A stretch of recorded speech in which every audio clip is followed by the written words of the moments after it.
Hey guys, welcome back to the Studley vlog. Today we are shooting out in Canoga Park at a Day of the Dead festival. This is actually my 4th year going and photographing it, and I thought I'd take you along on the journey.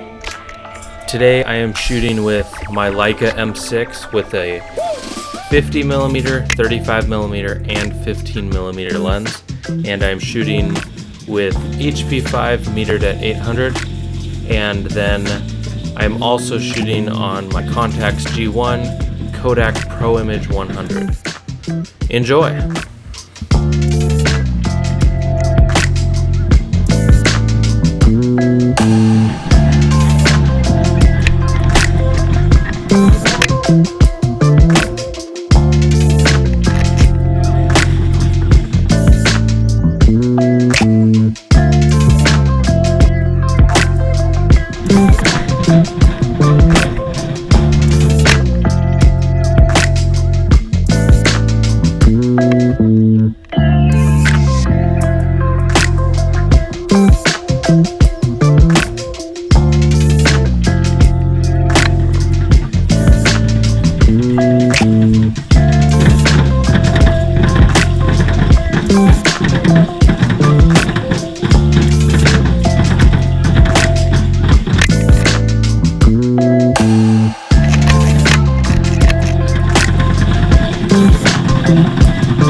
So I actually ran into my buddy Big Ray, who's a super talented artist. You should check out his work and his paintings. Throw the link up right here. And then my buddy John Lopez happened to be in the area, so we met up and talked and chatted.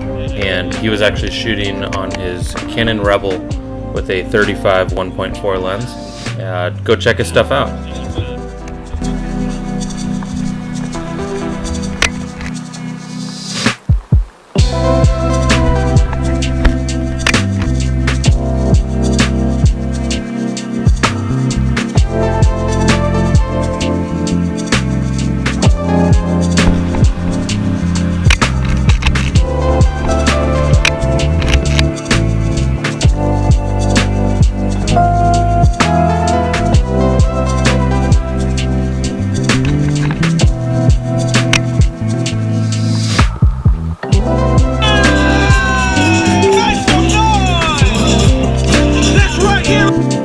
So I've been walking around and shooting, and I ran into my buddy Mario, who has this super cool Leica M6. It is a titanium edition, and he was shooting with a Voigtlander 35mm lens.